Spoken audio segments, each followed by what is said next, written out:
y'all, welcome to Last Night's Perception. It's your girl Triana Simone. And it's only Hope. And today our theme for the month is womanhood. Yes.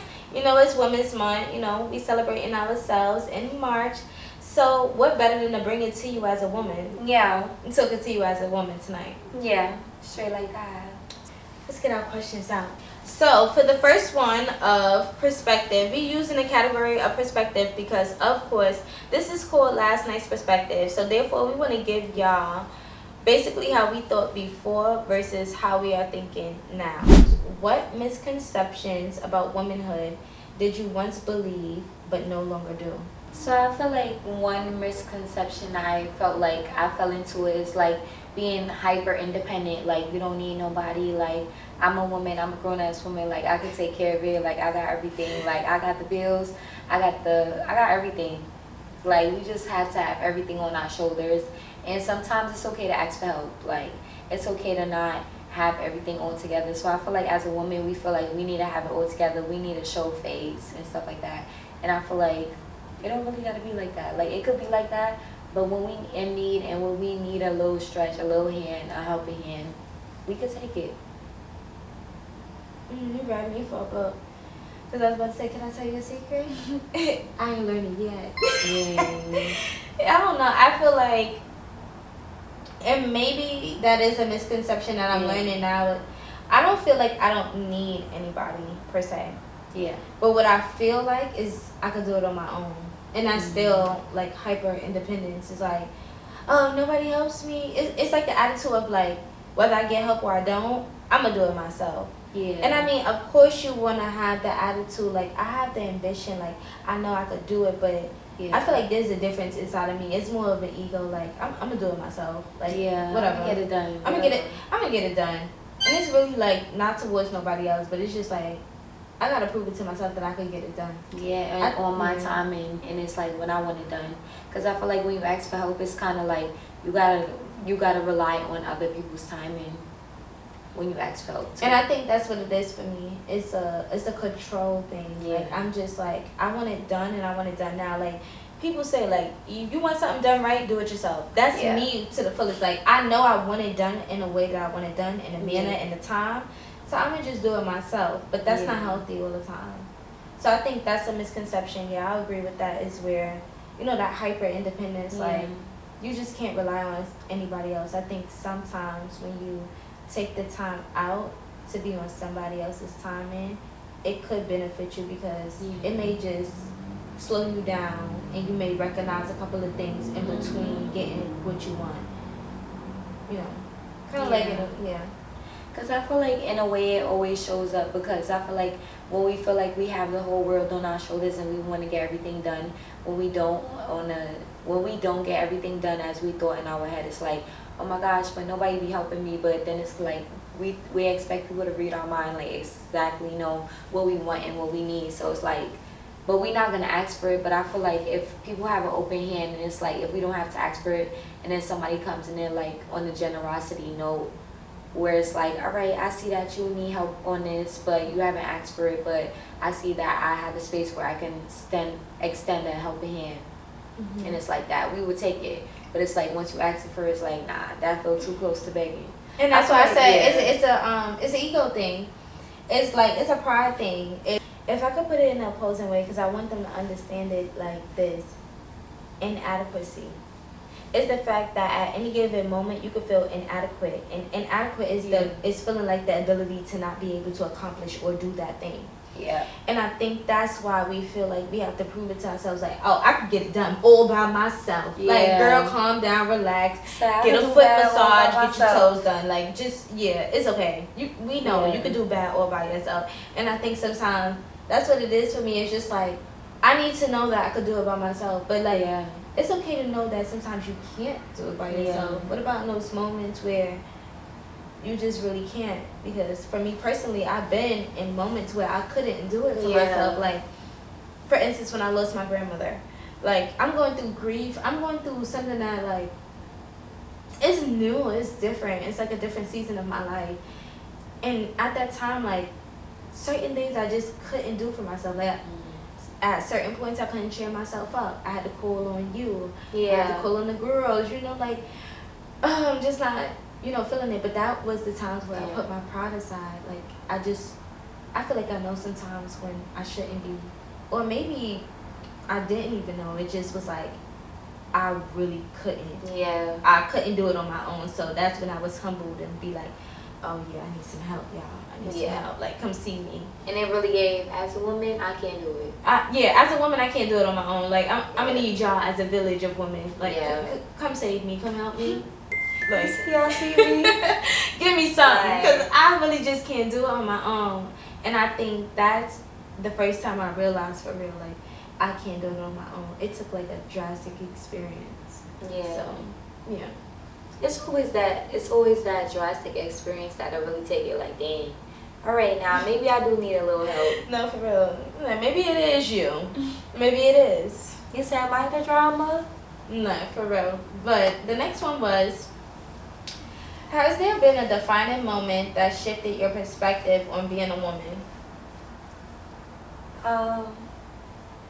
I feel like when I was younger, like, because there's being a girl and there's being a woman. So I feel like when I was younger, it's like when you don't have responsibilities or you don't have anything that you really have to take care of on your own or that you have of your own. It's like, all right, I could just be outside. Like, I'm just young.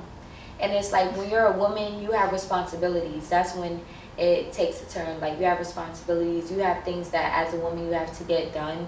And I feel like that's when it starts to take a shift, when you're not cracking under pressure with things that we have to deal with on a daily basis as women. And I feel like we have different roles. I feel like men, of course, we would think that they have a different day-to-day basis, but as a woman, we have different things that we have to take care of on a day-to-day basis. That's like, all right, when you're a girl, you're not thinking of these big things. You don't have a big vision. You're just like, all right, I'm taken care of. I'm chilling. You're taken care of by a woman, which is your mother, or in a sense your father, because not everyone has a mom. But whoever takes care of you, they're being a provider.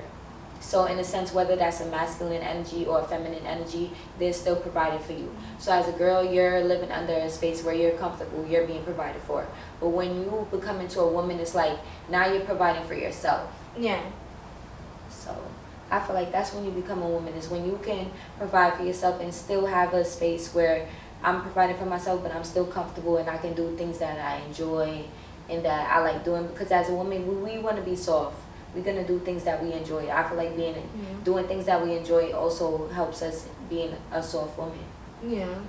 Because it's like, all right, I get to have my leisure time. I get to kick my feet back. Yeah, kick your feet back. Yeah. And I think that, like, it's leading back to the last question, that hyper independence. I think that you come out of your femininity, and in a way, because every woman is designed differently. I'm not going to say, like, some women just have to operate in that on the go, but it depends on your spirit, how your spirit is, you know, like how your spirit was designed. But to touch base on that, understandable, truly. Like, I felt like in that sense is like where I realized I had to have boundaries. I think that's what it was for me. Like, that's when I realized, like, it was a difference between a girl and a woman, was where I had to draw a line. Yeah. And that line was separation of what the girl would do and what the woman in me would do. So it's just like, oh yeah. It's like last night's perception. It's just literally like, oh, Treyana would have did this, but Treyana Simone is not doing that. Yeah. I'm not having it. It's strict over here. And Treyana's the younger you. Yes, that's like the what would they call that? Like the childlike me. Yeah. Let's just say like the childlike me. But this is the woman in me. Yeah. I'm every woman. She's all in me. Yes. And that's what caused the name change. It's like the name change came from like, it's a shift in identity. Yeah. Because at one point I only recognized myself as Treyana. Yeah. Remember those days? Mm-hmm. But then when I decided to combine my first name with my middle name, it's just like Treyana Simone. It's a difference. And it's a ring in it too. When you change that, that's Treyana Simone embodies your woman-like self, or? I think it's when I knew to draw that boundary. It's when I knew I was Treyana Simone. It was the boundary first. It took me to make the action and feel the action like, okay, I'm not allowing that I'm not allowing nobody to talk disrespectful to me and for me to still be on their side. I'm not allowing this and that and that and that and letting it ride. That Trayana was more loosely. She was empathic and loosely with her empathic nature of being able to consume, like, oh, I understand. But sometimes if you understand how to discipline that person and draw the line. I like that. Draw the line. I like that you spoke about being a woman in an emotion-based thing, because when I was talking about it, I was thinking of it in a like an action-based kind of thing, and you thought about it in emotion and how you felt as though it was like a more mindful thing, like you started changing and making boundaries, and making boundaries comes from expressing your emotions. So I felt like I was thinking of it more of like a woman as go up and get it, like you gotta. But that's all of it. That's every woman. But I like that you brought that out, because I didn't think of that at first. I'm thinking of more of a action based, because like as a woman I'm thinking of getting things done, but you thought of the emotion, and that is another thing that comes with being a woman too, because that's your feminine energy displaying. And sometimes it's annoying. Yeah. I think that's one of the things as being a woman. It's very frustrating to understand that you have these emotions, but these emotions are triggers to get you to the truth. That logic, that's the mental, that's that mentality.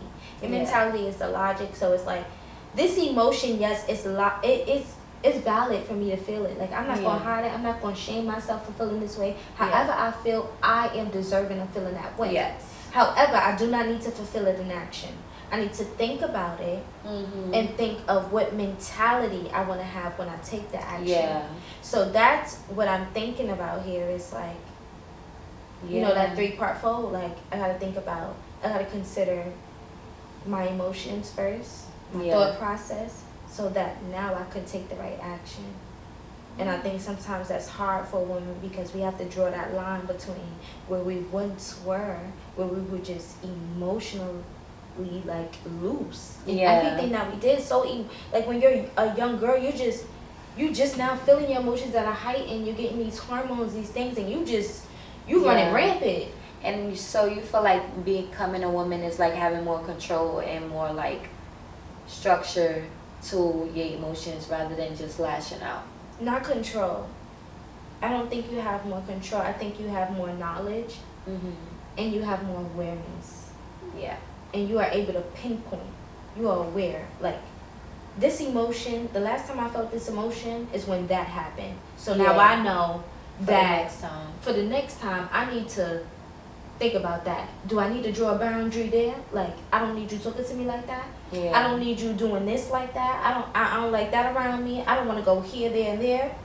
It's just being aware of everything that made you feel some type of way inside. And who you are as a woman too. You have to have some type of awareness. You have to have some type of self-worth to know that you're worth more than somebody just doing this. And it's like, all right, that's not okay. Like who I am as a woman, what I do, what I offer, what I put on for this world. Yeah. That's not what I bring to the table. That's not what I stand for. Literally, it's your morals and your values. And I think that's the difference between being a girl and a woman, is that when you're a woman, you stand firm on your boundaries and your morals. Yeah. And lately I have been speaking on that very much so. It's like nowadays there's certain things I'm not doing because it does not align with the woman I said I will become. Yeah. It's not about now where I am. I still want to do these things, but it's just like I can't because I said I would be this woman. Basically, you feel like when we fall in the trap of being a woman that we're not called to be, or we're not in, well, we all know the woman that we want to become. We all know the person that we want to become. Mm-hmm. So if certain times we fall into a slip, like we have the thought of like, all right, maybe I could be, but it's like if it's not us, then it will not fully prosper, I feel like, in a way, because I feel like it will not be fully put into, because that's not a part of us. That's not who we're going for and stuff like that. So I feel like as a woman, it's also knowing like what you stand for, what impact you want to make on a day-to-day basis, what you want your image to be. Yeah, and that all falls into your values and your beliefs, and it all shows in your morals. Like I said, if I want to be that woman that you just said, you spoke of the totality just now. You spoke of what that woman is already became, not becoming. The becoming is the girl. She's learning. But you just spoke on the woman that became, and that's because she stuck to those morals, those values. Yeah. It does not mean that she's not going to fall short in those morals and values. You're going to fall 1,000 times, maybe 10,000, 100,000 times. But it does not mean you don't get back up and stand on it. And that just strengthens the person that you are, because at your core, like, you knew and you learned from that lesson, and I feel like you move forward, and it's you choose who you wake up and be. Like, if you want to, all right, that girl who I was trying to be yesterday, that wasn't for me, but if you choose to still be in it, then and you might fall the next day. You might fall the next day. And you still might wake up the next day and be like, oh, I want to be that girl I was yesterday, and that's cool. And you still could. Every day you have a different chance to be who you want to be. And I feel like every day you also shift into that woman you thought, like, maybe you had this aspect for the woman you want to be in the future, but tomorrow I woke up and it's like, dang, that plan done changed. So it's like, as a woman, it changes, and the routine changes, and also the route. I feel like the whole route. And with women, I feel like it changes so often, more than men. I feel like men are so logical to the point that a man has his yes and he has his no. A woman has yes, no, maybe so. Yeah. Yes, no, maybe so, maybe later. I don't know.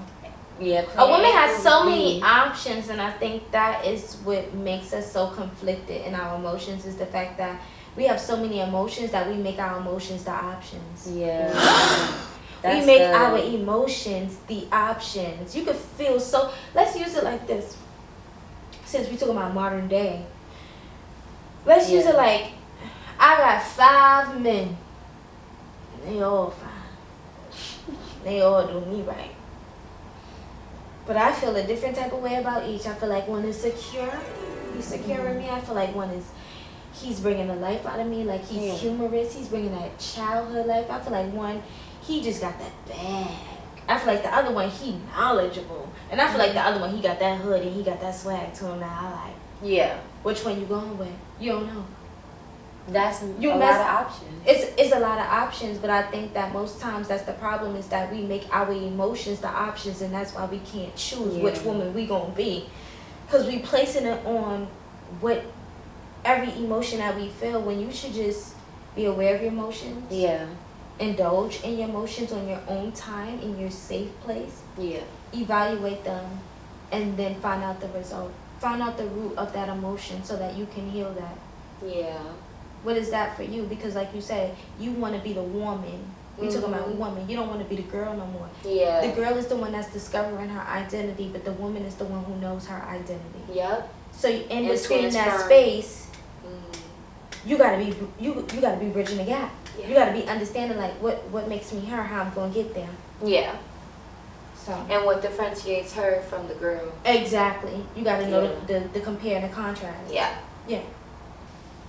We are behind the scenes. Yeah. We are behind the scenes. We're coming to you with another episode. And we love you guys. Last night's perspective.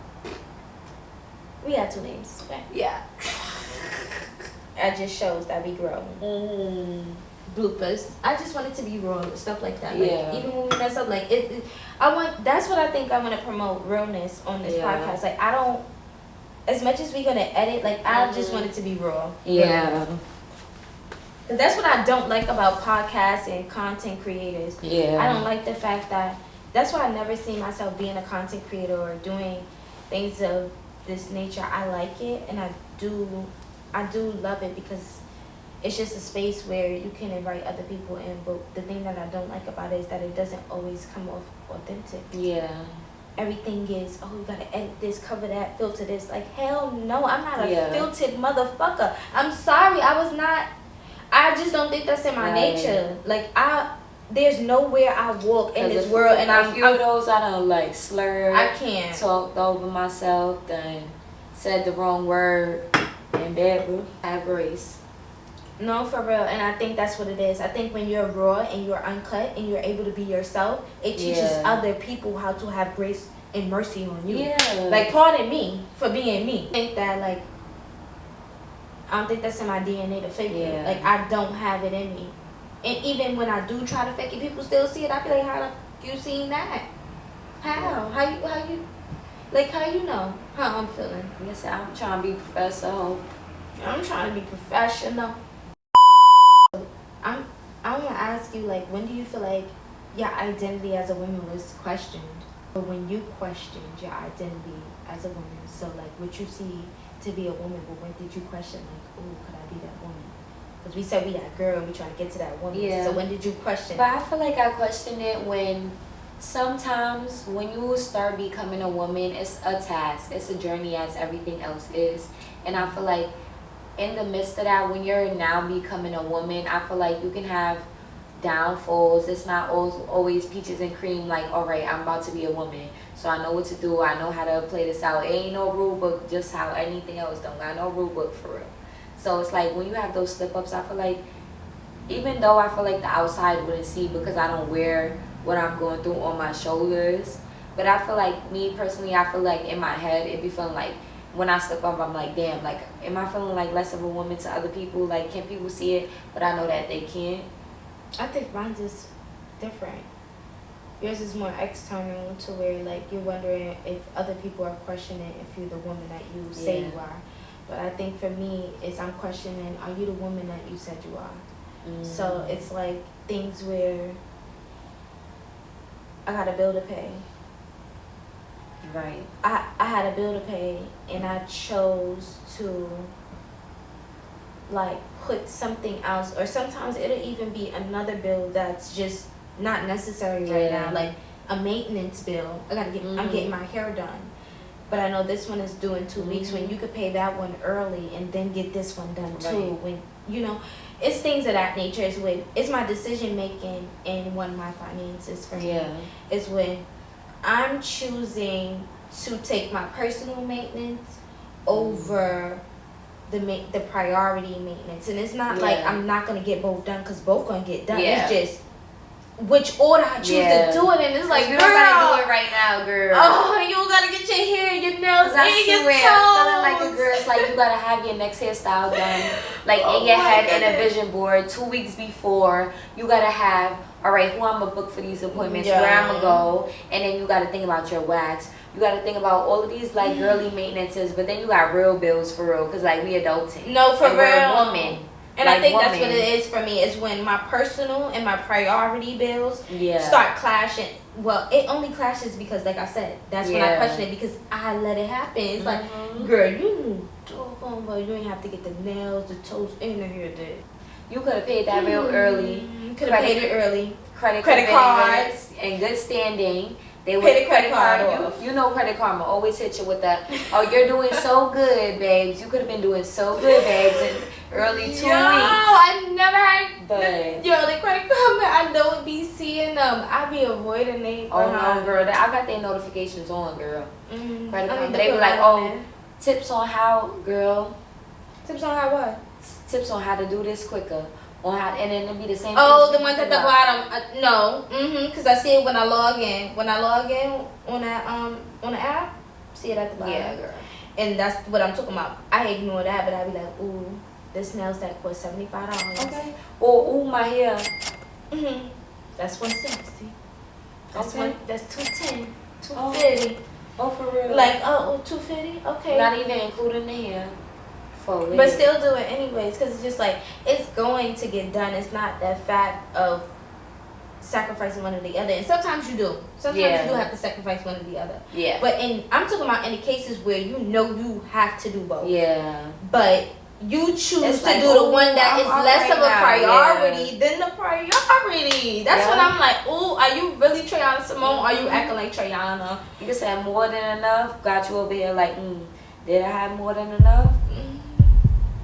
Like, and then it's like, I'm stressed out, I need to go get a glass of wine, and it's just like, look, you spending more money. Stop doing it. And I feel like as a woman, it's like about budgeting too. It's about having your financial ducks in a row. Like, even the book I've been reading, they even talk about like finances, little finances, but then they talk about future finances, like even having a kid, retirement, marriage. So investments. Investments versus your habitual finances. We was not thinking about that as a girl. We thinking about, all right, I gotta have my house and my car. But we not thinking about, all right, retirement. We not thinking about, oh, if I meet my wife, my husband at this time. Like, we not thinking about, oh, my kids, they gotta live somewhere. They gotta grow up somewhere. We're not thinking about, oh, that wedding price, how much we gonna pay for. And I feel like as a woman, we gotta start thinking about that, because like 30 start hitting you like tomorrow. Yeah. So I feel like, I don't know, it's a lot of things that go with that. I feel like as a woman. Yeah, you threw that 30 out there. I'm 30 for 30, I'm 30 for 30. That's the way I like it. I'm crying inside. I like it like that because I'm still alive, baby. I'm blessed, but dang, I'm almost 30 for 30. Child. How do you handle moments when your identity as a woman is challenged or questioned? I feel like for me, how do I handle it? I have to put it on the outside of me. I'm a person that if I'm already all about my mental, I like to keep things straight in my mental and in my emotions. Like I collide those two together. Yeah. But I feel like if I'm gonna put it into action, journaling.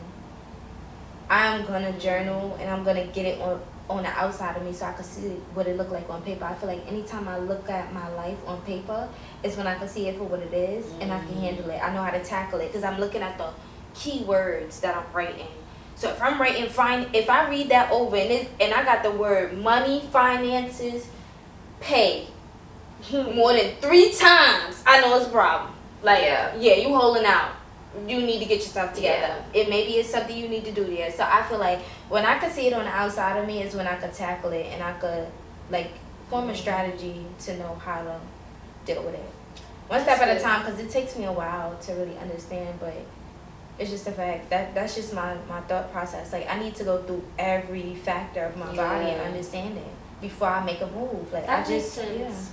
And that's good because I haven't journaled in so long, but like I do feel that the writing and seeing it on paper, because when I did used to journal every day, like and seeing it on paper and looking back, I'm like, ooh, but I haven't journaled in so long. But I feel like my way is like, I feel like I'm productive when I'm getting everything done all at once. Because I'm a person, like if I'm going to do one thing, I'm going to just get everything else, like adulting wise, done one time. So I could just stop thinking about it. Like I do everything at once. I'm not like I'm opposite. Yeah, I just bust it out one and done. My thing is, it's so many. There is no one and done because if I do it in one, I'm done. And I'm done.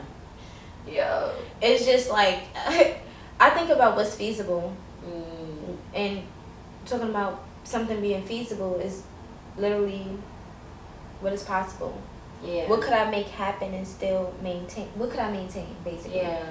Because if I do it in one shot, that's irresponsible. Right. Just because you got it all paid does not mean you were responsible. Responsible is knowing what you need and what is the priority. Like, it's like you need both. Those are situations, it's bills. You know what you need, but you know it's the priority. What is due now? Right. But if I do it all in one, then I'm messed up on the other side. Now, the things that help me function on the daily life, I need to get my coffee to deal with my children. It's a lot, so it's just like that doesn't make sense. It's not responsible. It seems like it, but in the long run, it's because they even be on the gram. We're talking about me after I pay my bills, and then me with my $42.50 left to me. Nigga say, "Hey, what's up? What's up? Like, what's up?" But sometimes I feel like that's irresponsible. Yeah, I feel like it's not considering the other things that have to be put into play. Like I said, that's why you need to know the priority and the personal, because the personal things is like what I'm gonna eat on the day, right?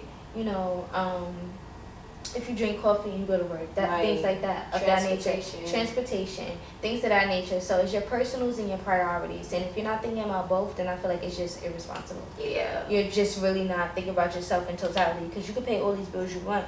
These things, like, okay, we are using them. They are necessities, but however, these other things are necessities too. So it's half and half. I'm 30 for 30. That's the way I like it. I like when I can have both. That's the way I like it. I'm 30 for 30. But I feel like it's in some instances doing everything all together be beneficial though. Because I feel like because I feel like I'm like, all right, I'm already motivated. So let me just, all right, I'm gonna do this. I'm gonna do this too. I gotta renew my lease. Let me renew my lease and also pay this bill and also get this done. So I already feel like I already done it. It can be responsible, but if you're left with nothing, is what I'm saying. It's irresponsible. If you have left over to where you can when you could do your personals and your priorities. Yeah. If your priority is renewing that lease, paying the rent, food shopping, and getting the toiletries for your house, right? But you have something left over, you're responsible. Yeah. But if you have nothing, if you are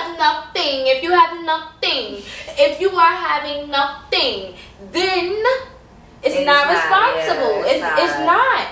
Because you're not being responsible for your personal body. You have to really take into account of all things that matter in that situation. Yeah. But I digress. We're gonna move to the next question.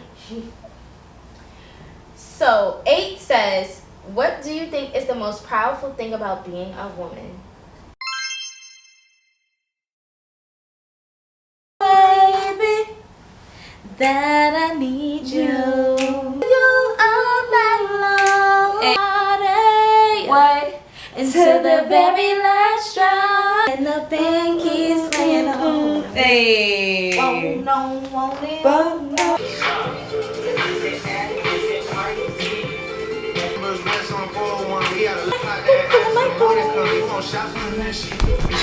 Who's coming in?